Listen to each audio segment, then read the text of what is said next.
Betul ke ni? Macam mana? Hakim, ada soalan lagi?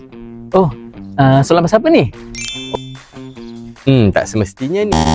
Menurut perubatan Ibn Sina, kencing manis bukan hanya kerana makan manis. Ia berpunca daripada ketidakseimbangan unsur api dan air dalam badan hingga mengakibatkan gangguan fungsi organ pankreas. Ini memang betul. Menurut perubatan Ibn Sina, tidur lewat mengganggu ritma fitrah jasad, melemahkan tenaga dan mengganggu kestabilan gula dalam darah. Bagi soalan ini, tak betul ni. Menurut perubatan Ibn Sina, jika ketidakseimbangan tenaga, darah dan unsur air dipulihkan, kencing manis dan berbagai penyakit berpotensi untuk hilang sepenuhnya, insya-Allah. Untuk soalan ini, mungkin betul.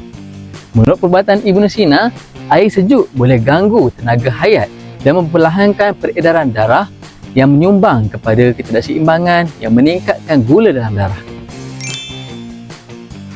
Ini betul.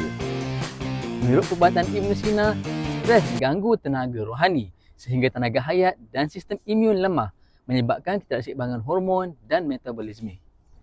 Jika anda masih ada mitos tentang kencing manis, sila komen di bawah.